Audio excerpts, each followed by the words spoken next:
하나님의 아름다운 복음이라는 내용으로 우리 성도님들과 함께 하나님의 말씀을 같이 나누도록 하겠습니다.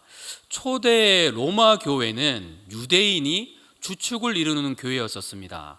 그래서 유대인들의 사상들이 있었었고 유대인들이 리더가 되었고 유대인들이 주가 되는 그러한 곳이 로마의 교회 모습이었습니다. 그런데 AD 49년도에 글라우디오 칙령이라는 것이 내려집니다. 이 칙령은 이렇게 말합니다. 로마에 있던 유대인들 사이에 크레스토스, 그리스도를 이렇게 표현했습니다. 때문에 분쟁이 끊이지 않고 항상 폭동이 일어났기 때문에 글라우디오 황제가 칙령을 내려 유대인 모두를 로마에서 추방하였다. 그 전까지는 교회의 리더는 유대인들이었습니다. 그런데 글라우디오 칙령 이후에 유대인들이 다른 곳으로 쫓겨나게 되니까 이제 교회의 리더는 누가 됐던 걸까요?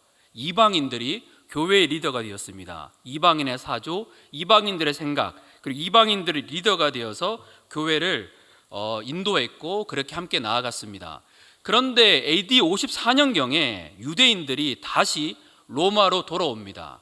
로마로 돌아오게 되니까 어떤 상황이 일어났던 걸까요? 그 전까지는 리더가 유대인이었는데 이제는 리더가 바뀌어서 이방인이었고 무려 5년의 시간이 지났습니다. 그전에는 유대인들이 1층에서 앞에서 예배를 드렸는데 이제는 이방인들이 앞에서 예배를 드리고 유대인들은 2층으로 가야 되는 그러한 상황이 일어났습니다. 그러니까 이 두 그룹 가운데서 심각한 문제가 있게 되었습니다. 심각하게 갈라져 있었던 것이죠. 서로가 뛰어나다고 말했고 서로가 서로에게 불만이 많았었습니다. 공동체가 심각하게 흔들렸습니다. 또한 로마서는 이런 배경을 또 합니다. 로마 교회는 오순절 성령 사건, 그때 이후에 생긴 교회입니다. 그 이후로부터 무려 20년의 시간이 지났습니다. 첫 믿음의 순수함, 열정, 20년의 시간이 지남으로 말미암아서 그것을 잃어버린 사람들이 상당히 많이 있었습니다. 그래서 바울은 이런 이야기를 합니다. 로마서 13장 13절부터 14절 말씀입니다. 같이 읽겠습니다. 낮에와 같이 단정히 행하고 방탕하거나 술 취하지 말며 음란하거나 호색하지 말며 다투거나 시기하지 말고 오직 주 예수 그리스도로 옷 입고 정욕을 위하여 육신의 일을 도모하지 말라. 아멘. 술 취하지 말라, 방탕하지 말라 하는 이유는 이 당시의 교회의 모습 속에서 이러한 모습들이 있었다는 것을 이야기합니다. 죄를 이기지 못했습니다. 연약했습니다. 그리스도인도 주변의 변화된 환경에 이기는 것이 아니라 동화되어 가고 있었습니다. 그래서 이런 말이 있습니다. 역사가 오래된 교회일수록 복음이 죽어 있다. 삶이 죽어 있다. 변화되지도 않고 예전의 모습과 동일한 모습으로 로마에 있는 성도님들은 그 문제 때문에 힘들어 했었습니다. 어떻게 하면 이곳에 이런 상황에서 이러한 분열이 있었고 또 죄로 무너지고 연약한 이런 상황에서 어떻게 하면 견고해 질 수 있을까? 그래서 하나님이 우리에게 주신 책이 이 로마서라는 책입니다. 이 로마서를 보면 우리는 알게 됩니다. 하나님께서 어떻게 이 갈라졌었던 무너졌던 로마 교회를 견고하게 하셨는지를 알 수 있습니다. 주님은 어떻게 그것을 가능하게 하셨을까요? 로마서 1장 11절 말씀입니다. 같이 읽겠습니다. 내가 너희 보기를 간절히 원하는 것은 어떤 신령한 은사를 너희에게 나누어 주어 너희를 견고하게 하려 함이니. 스피리추얼 기프트라고 이야기하는데 이것을 학자들은 대부분 다 복음이라고 이야기를 합니다. 주님은 이 복음을 나눠주어서 이 백성들을, 이 로마에 있는 성도들을 견고하게 한다라고 말하고 있습니다. 20년이면 복음을 모를까요? 모르지 않거든요. 그런데 다시 이 복음을 통해 가지고 이 로마 교회 성도들을 견고하게 한다라고 말씀하고 있습니다. 예전에 내비게이터라는 선교단체에서 이런 말을 했었습니다. 예수님 믿기 전에 가장 중요한 것은 무엇인가? 예수님 믿기 전에 사람들이 가장 중요한 것은 복음이다. 맞아, 복음이구나. 그리고 예수님 믿고 난 다음에 가장 중요한 것은 무엇인가 질문했을 때 이렇게 대답했습니다. 그것은 제자 훈련이다. 그런데 15년 전부터 이 기조가 바뀌었습니다. 예수님을 믿기 전에 가장 중요한 것은 무엇인가? 복음이다. 그러면 예수님을 믿고 난 다음에도 가장 중요한 것은 무엇인가? 그것도 동일하게 복음이다. 이렇게 이야기했습니다. 복음은 우리를 견고하게 합니다. 복음은 우리를 살아나게 합니다. 오늘 이 본문을 통해서 그 복음에 대해서 한번 살펴봤으면 좋겠습니다. 첫째로 복음은 주님 한 분만으로 만족하는 것이 복음입니다. 같이 읽겠습니다. 주님 한 분만으로 만족하는 것이 복음입니다. 로마서 1장 2절부터 4절 말씀입니다. 같이 읽겠습니다. 이 복음은 하나님이 선지자들을 통하여 그의 아들에 관하여 성경에 미리 약속하신 것이라. 그의 아들에 관하여 말하면 육신으로는 다윗의 혈통에서 나셨고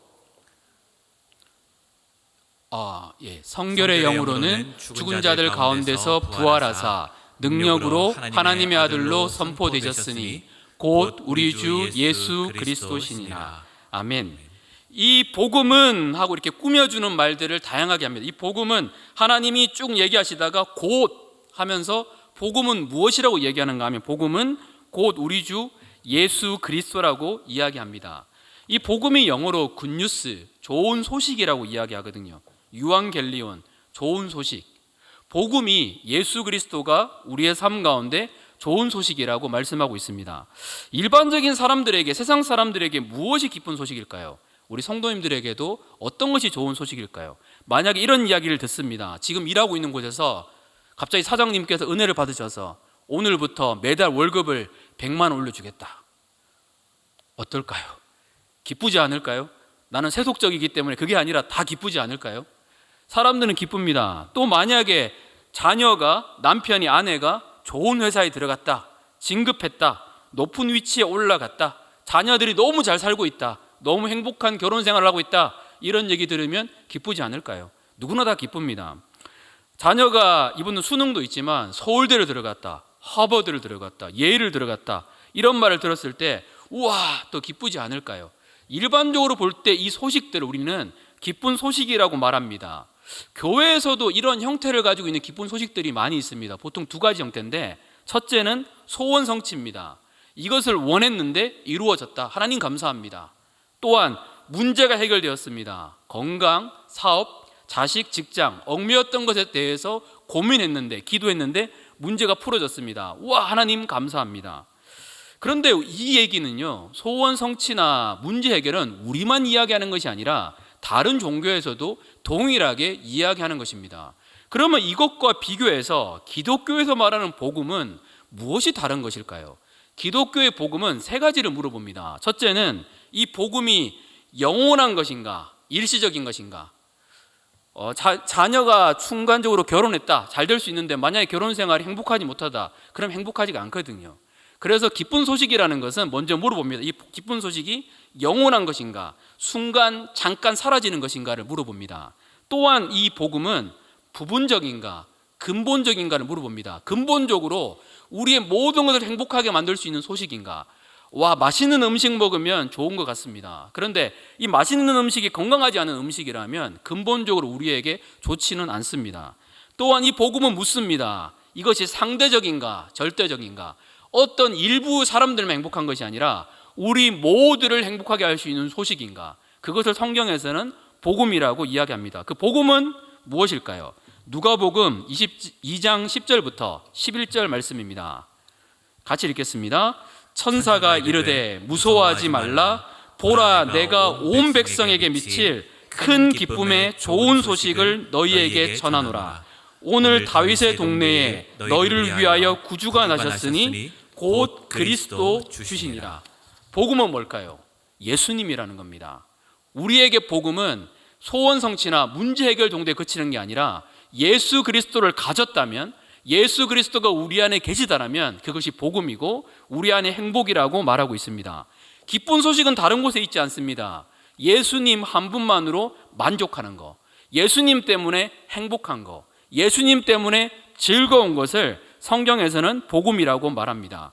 그래서 찬송가 보면 이런 찬송이 있습니다. 예수로 나의 구주 삼고 성령과 피로써 거듭나니 슬픔 많은 이 세상이 천국으로 변화되도다, 화하도다.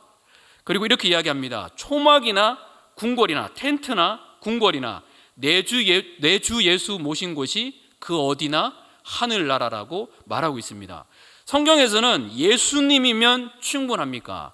복음이면 충분합니까? 라는 질문들을 합니다.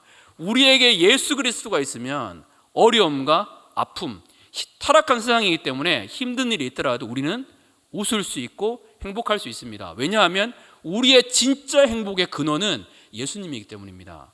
우리가 복음을 알고 있다, 이 말의 동일한 말은 우리는 예수님만으로 만족하는가라는 말과 동일합니다. 우리 사랑하는 성도님들은 예수님 한 분만으로 만족하십니까? 이 만족하는 은혜가 우리 성도님들의 삶 가운데 가득하시기를 축복합니다. 이 예수님이 있으면 어려움이 있어도, 아픔이 있어도, 때로는 황당한 상황이 있어도 이길 수 있는 힘을 갖게 됩니다. 제가 결혼한 지 14년 됐는데 2009년 11월 14일 12시에 결혼했거든요. 아직 기억하고 있습니다. 14년 다 다가오는데 결혼할 때 재밌는 일들이 있었습니다. 무슨 일이 있었는가 하면요, 이제 그 머리를 이렇게 해주잖아요. 머리하고 신랑 화장 이렇게 해주잖아요. 화장을 해주는데 그 하시는 분이 시간을 잘못 보셨어요. 그래서 결혼은 12시인데 언제 맞춰주셨는가 하면 11시 20분에 맞춰주셨어요. 그리고 이제 택시 타고 이제 가버리니까 식장에 도착했는데 11시 45분이에요. 와, 사람들 다 와 있고, 그리고 동네 아주머니가 이렇게 꼬집더라고요. 어디 갔냐고. 그러면서, 그리고 장갑 착용하고 막 인사 이렇게 안녕하세요 하고 인사드리고 이렇게 했었거든요. 그리고 그런 상황이 됐는데 늦게 왔잖아요. 거기다가 결혼 서약서가 있는데 그걸 안 가지고 왔어요. 와, 그래서 막 동생이 안 갖고 와서 빨리빨리 얘기를 해가지고 결혼식은 11시인데 10시 59분 20초에 그걸 갖고 와서 우리 줬습니다. 와, 참 다이나믹하지 않나요? 그리고 축가를 맡은 분이 계신데 그 축가를 맡은 분이 미국 친구였었어요. 미국 친구인데 셔럴이라는 친구인데 오려고 했는데 막히잖아요. 서울이 엄청 막히잖아요. 그래서 결혼식 끝나고 왔어요. 우와, 은혜롭지 않나요? 기쁨 넘치지 않나요? 와, 그랬었거든요. 그러니까 이게 되게 재밌는 거예요. 나중에는 이게, 왜냐하면 기도를 많이 했었고 예수님에 대한 마음이 있었거든요. 그래서 진짜 기뻤었어요. 그리고 이제 거기 오셨던 이제 주례하시는 분한테 부탁을 했던 게 이거였습니다. 여기 안 믿는 분들이 많으니까 저희 축복은 안 하셔도 되고 복음 전해주세요. 그래서 예수님 전해주세요라고 이야기를 드렸거든요. 그래서 그분이 이제 복음을 전하셨습니다. 결혼식이거든요. 우리는 죄인입니다. 예수님의 피 묻은 복음으로 구원받을 수 있습니다. 회개해야 됩니다. 와, 얼마나 은혜되는 결혼식일까요? 와, 우리 너무 행복했어요. 그 결혼식 너무 행복하게 아내랑 같이 이제 손잡으면서 계속 웃으면서 결혼을 했습니다. 왔었던 사람들 중에서 예수님 믿은 사람들이 제법 됐습니다. 특히 일본 친구는 유미코라는 일본 친구가 있었는데 와가지고 일본 사람들이 예수님 잘 안 믿거든요. 근데 펑펑 우는 거예요. 펑펑 울면서 예수님을 믿고 예수님 믿게 나갔습니다. 삶 속에서 여러 가지 황당한 상황이 있을 수 있거든요. 근데 주님이 계시니까 그 속에서도 단단하게 우리는 설 수 있습니다. 이 얘기를 옛날에 선생님한테 얘기를 하니까, 그 중고등부 선생님한테 얘기를 하니까 중고등부 선생님은 본인도 웃으시면서 이제 그런 이야기를 하는 거예요. 본인은 결혼식을 강남에 했는데 하필이면 결혼식장 이름이 예를 들어 동원 결혼식장이면 이게 강남에도 있고 잠실에도 있는 거예요. 그래서 이제 결혼식을 해야 되는데 주례분이 강남에서 결혼식 하는데 잠실로 가셨어요. 근데 결혼 시간이 뭐 무작정 기다려줄 수 있는 상황이 아니잖아요. 그래서 어디 계세요? 그러니까 잠실에 아무도 없네요. 이렇게 돼버렸어요. 그래도 그분은 빨리 오는 상황이고 정말 당황스러운 상황이 주어지게 되었습니다. 어떻게 해야 될까요? 결혼해야 되잖아요. 혹시 여기 목사님 안 계세요? 막 찾아보니까 안 계세요. 저 보니까 다른 결혼식장에 목사님 한 분이 저 목사인데요 이렇게 했어요. 주례해 주세요 해가지고 그 목사님이 주례를 하러 왔습니다. 와가지고 신랑 이름이 이렇게 해가지고 주례를 했는데 그때 만났던 피드백을 들어보니까 정말로 은혜되는 주례였다고. 와, 즉흥인데 하나님이 계시니까 그 주례에 기름을 부어주시니까 그분이 안 온 거에 대해서 안 온 게 다행이다. 우리 너무 큰 은혜 받았다. 이렇게 끝났습니다. 우리의 순간순간마다 위기 상황이나 당황스러운 순간이 있습니다. 하지만 예수 그리스도가 우리의 전부이시고 예수 그리스도가 함께 하시기 때문에 슬픔 많은 이 세상이 천국으로 더할 수 있습니다. 그 예수님과 동행하시는 우리 성도님 되시기를 축복합니다. 두 번째는 그러면 이 복음을 어떻게 누릴 수 있을까요? 이 복음은 두 번째로 예수님을 하나님의 아들로 대할 때 우리는 이 복음을 누릴 수가 있습니다. 로마서 1장 3절부터 4절 말씀 다시 한번 읽어보겠습니다. 그의 아들에 관하여 말하면 육신으로는 다윗의 혈통에서 나셨고 성결의 영으로는 죽은 자들 가운데서 부활하사 능력으로 하나님의 아들로 선포되셨으니 곧 우리 주 예수 그리스도시니라. 아멘. 우리는 복음이 예수 그리스도라는 것을 알고 있습니다. 그럼 이 복음을 어떻게 누릴 수 있을까요? 성경에서는 예수님이 누구신지를 말씀하고 있습니다. 육신으로는 다윗의 혈통으로 나셨고, 성결의 영으로는 죽은 자 가운데 부활하신 예수 그리스도, 하나님의 아들이라는 것들을 우리에게 말씀해 주고 있습니다.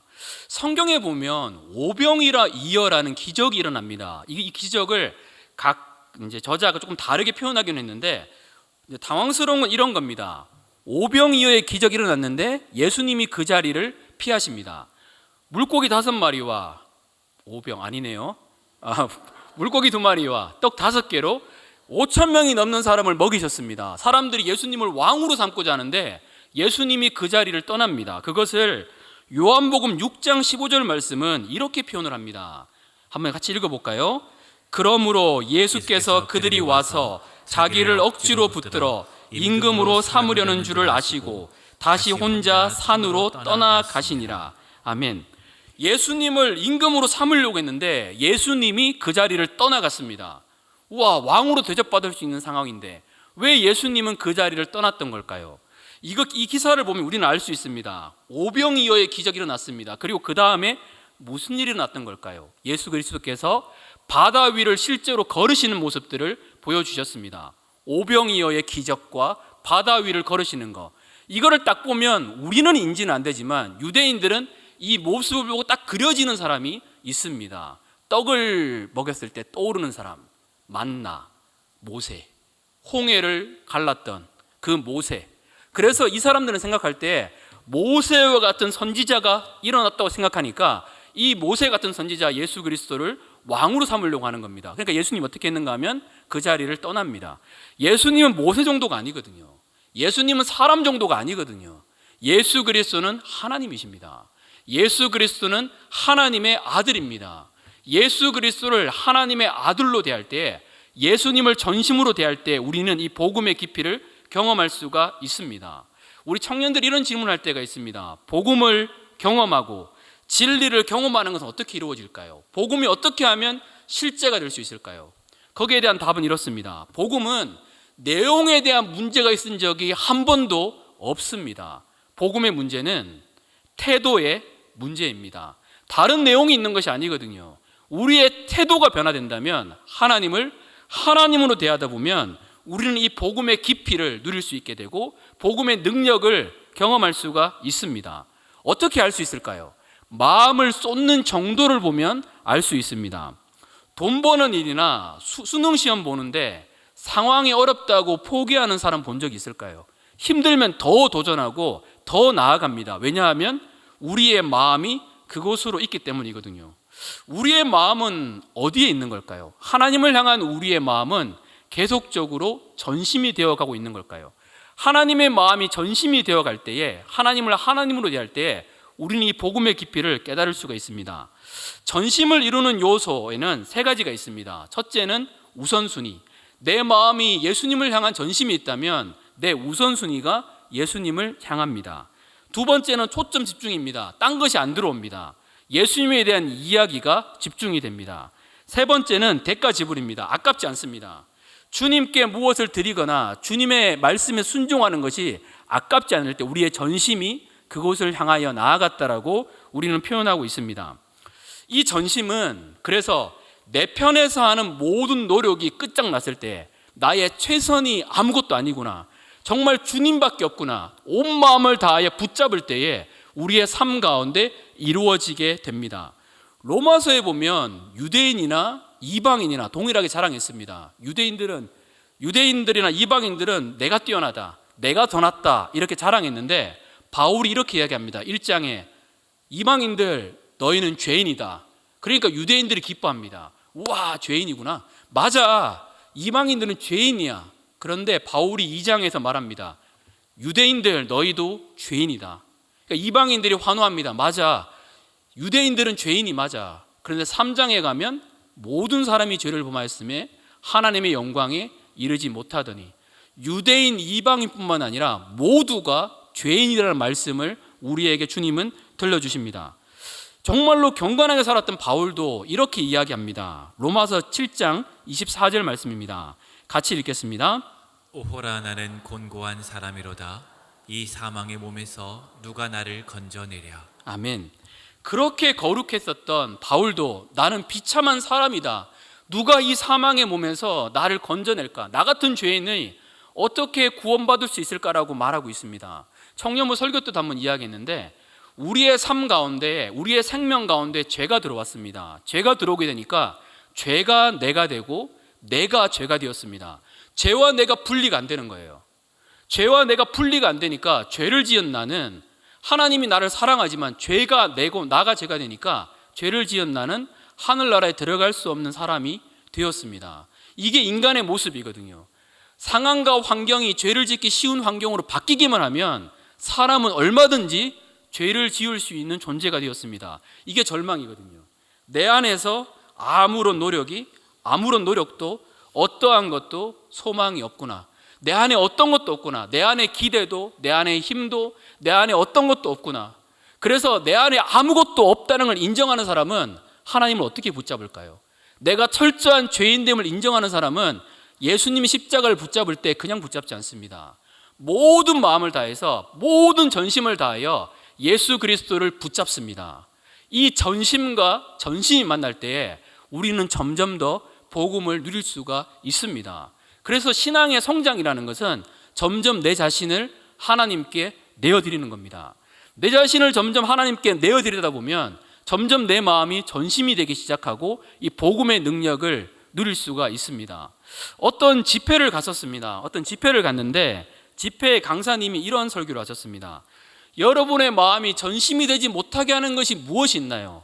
하나님께 90%를 드렸다면 10% 드리지 못했던 거, 그것이 무엇이 있나요? 이렇게 물어본 적이 있었습니다. 그리고 한 번 더는 99% 드렸는데 1% 드리지 못했던 것이 무엇이 있을까요? 라고 이렇게 물어본 적이 있었습니다. 그리고 그 얘기를 딱 들었을 때 하나님께 나가서 기도를 했습니다. 하나님, 내가 하나님께 드리지 않았던 것이 어떤 것이 있을까요?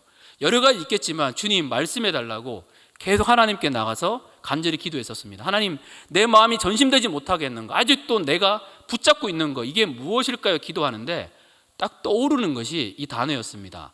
자존심. 자존심. 내가 자존심을 버리지 못했구나. 여전한 것 같은 싸움인데 그런 마음이 들었습니다. 그리고 하나님께 기도했습니다. 하나님, 그러면 어떻게 하면 이 자존심을 버릴 수 있을까요? 라고 기도하는데 주님이 이런 마음을 주셨습니다.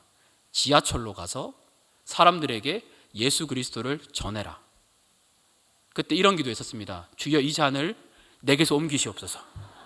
이게 말이 됩니까? 좀 부끄러움이 많거든요. 지금도 처음 만나면 부끄럽고 막 그런 성향의 사람인데, 아니 이게 지하철에 가서 혹시 영화 같은 거 보면 이런 거 있잖아요. 지하철에 가가지고 좋아하는 여자가 생겼습니다. 근데 제가 말을 더듬었는데 용기 내어서 여자친구가 고백하기 전에 지하철에서 여러분에게 한번 도전해보고 싶어서 이야기합니다. 그래서 사람들이 박수치고 막 그러잖아요. 근데 가서 우리는 죄인입니다, 이렇게 하는 순간 지하철의 사람들이 어떻게 대할까요? 이게 뻔히 보이는 거거든요. 하나님, 이 잔을 내게서 옮기시옵소서. 이거는 못하겠습니다. 하루를 기도했어요. 땀나면서 하루를 기도해서 하나님, 나 못 가요. 못 가요. 계속 기도했었거든요. 그리고 결국에는 가게 되더라고요. 이게 모르겠어요. 기도하다 보니까 하나님께서 가게 하시더라고요. 갔습니다. 지하철에 딱 갔습니다. 수서역, 아직도 기억나는데 가서, 지금은 하면 안 돼요. 불법인데 그때는 불법은 아니었기 때문에 이렇게 가서 사람들 얼굴 보고 말을 못 하겠어요. 다 써왔습니다. 나는 이러한 죄인이었는데 예수님의 피로 구원받았고, 나는 주님의 말 이렇게 쭉 적어 와가지고 이거를 사람들 앞에 서는데 떨리는 거예요. 와, 진짜 용기 있는 사람들은 참 부럽다 생각도 많이 들었습니다. 정말 떨리는 거예요. 떨려서 고민하다가 앞에 딱 섰습니다. 딱 서고 읽었습니다. 나는 죄인입니다.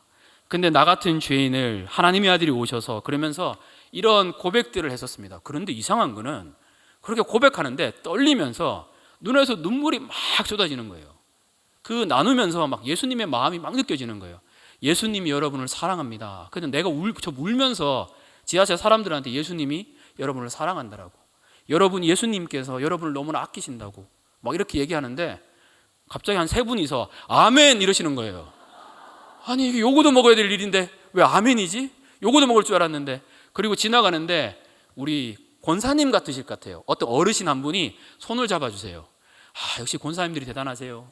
권사님들 손을 딱 잡아줘 이렇게 얘기하는 거예요. 예수님 믿는 것이 그렇게 좋아 청년? 참 이렇게 해줘서 고마워 하는데 눈물이 핑 돌더라고요. 역시 권사님들의 위로는 대단하신 것 같아요. 네. 그리고 난 다음에 지하철 전체를 돌면서 나왔거든요. 그리고 지하철을 다 돌고 딱 나오는데 왜 이러지? 죄송합니다. 이렇게 딱 나오는데 갑자기 눈물이 막 쏟아지는 거예요. 막 눈물이 쏟아지면서 하나님, 내가 주님을 사랑합니다. 그러는데 이 복음이 갑자기 불에서 타오르는 거예요. 그 다음에 이게 더 믿어지는 거예요. 정말로 예수 그리스도가 날 위해 죽으셨구나. 예수 그리스도가 정말 날 사랑하시는구나. 그건 모르게 막 눈물이 막 쏟아져가지고 막 이렇게 울면서 보냈던 적이 있습니다. 이용규 선교사님이 이런 이야기를 하십니다. 하나님이 우리에게 무엇을 내려놓으라 하시는 것은 우리에게 더 좋은 것을 주게 하기 위함이다. 하나님이 우리에게 내려놓으라 하시는 것은 진짜 행복, 진짜 기쁜 소식, 진짜 즐거운 예수 그리스도를 누리게 하기 위함입니다. 우리가 점점 우리를 내려놓고 주님 앞에 나아갈 때 우리는 주님과 더 깊은 사랑, 주님과의 더 깊은 은혜를 누릴 수 있습니다. 이 은혜가 우리 성도님들에게 가득하시기를 축복합니다. 그럼 마지막으로 이 복음에는 어떤 능력이 있는 걸까요? 이 복음의 능력에 대해 살펴봤으면 좋겠습니다. 그래서 세 번째는 복음은 모든 믿는 자에게 구원을 주시는 하나님의 능력이라고 말하고 있습니다. 로마서 1장 16절 말씀입니다. 같이 읽겠습니다. 내가 복음을 부끄러워하지 아니하노니 이 복음은 모든 믿는 자에게 구원을 주시는 하나님의 능력이 됨이라. 먼저는 유대인에게요 그리고 헬라인에게로다. 아멘. 이 복음은 모든 믿는 자에게 구원을 주시는 하나님의 능력이라고 말합니다. 이 바로 앞에 이렇게 말합니다. 바울은 내가 할 수 있는 대로 로마에 있는 너희에게도 하나님의 복음을 전하기를 원하노라. 할 수 있는 대로라는 말은 영어로 eagerto라는 말인데 불타오릅니다. 바울은 어떻게든 복음을 전하기를 원합니다. 왜냐하면 이 복음이 모든 믿는 자에게 구원을 주시는 하나님의 능력이라는 거거든요. 이 말은 단지 우리를 천국 가게 만드는 수단이라는 게 아니라는 겁니다. 이 복음은 치유, 평안, 회복 이 모든 뜻이 있고 하나님의 나라를 현실 가운데 이룰 수 있는 능력이라는 겁니다. 그래서 이 복음은 하나님의 능력이라고 바울이 말합니다. 우리는 주님이 주신 십자가를 단순하게 나의 죄를 용서하신 십자가, 대속의 십자가 이런 정도로 생각할 때가 있습니다. 하지만 복음은 단순하게 우리의 죄를 용서하는 십자가 정도가 아닙니다. 이 복음은 우리가 있었던 이 죄의 권세를 다 부셔뜨리고 그리고 우리로 하여금 승리를 얻게 하는 아름다운 십자가입니다. 이 복음이 머무는 곳에, 십자가가 머무는 곳에 죄의 권세는 부서지고 박살나게 되어 있습니다. 그래서 바울이 로마서 6장 2절에 이런 말을 합니다. 로마서 6장 2절 말씀 같이 한번 읽어보겠습니다. 그럴 수 없느니라 죄에 대하여 죽은 우리가 어찌 그 가운데에 더 살리요. 십자가는 분명하게 말해줍니다. 이미 너희가 예수 그리스도가 십자가를 지셨을 때 다 이루었기 때문에 이미 우리가 죄의 권세로부터 죽었다라고 선포하고 있습니다. 죄의 권세에서 어떻게 왜 이렇게 죄를 짓지 이게 아니라 죄에 대한 모든 것에서부터 이미 주님께서 이 권세로부터 해방되었다라고 하나님의 말씀은 우리에게 말해주고 있습니다. 죄에 대해서 죽었다는 것은 이제 성령님의 능력으로 하나님의 말씀을 지킬 수 있는 우리가 되었다라고 말씀하는 거거든요. 그리고 죄의 권세 아래 있지 않기 때문에 죄의 지배로부터 해방되었음도 말하고 있습니다. 그래서 유기성 목사님이라는 분은 여기에 대해서 이런 말을 합니다. 우리는 아담과 하와의 상태로 돌아온 것입니다. 이제는 선택할 수 있는 자유를 얻게 된 것이죠. 그리고 바울은 다시 말합니다. 로마서 6장 11절 말씀입니다. 같이 읽겠습니다. 이와 같이 너희도 너희 자신을 죄에 대하여는 죽은 자요 그리스도 예수 안에서 하나님께 대하여는 살아있는 자로 여길지어다. 아멘.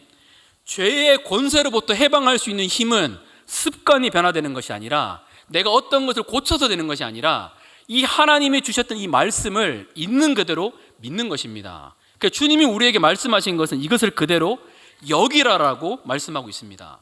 내가 죄에 대하여 죽었다는 것을 여기면 여길수록 우리는 이 죄의 권세로부터 해방이 됩니다. 물론 그렇다고 해가지고 우리가 완전히 죄에 대해서 해방된 것이 아닙니다.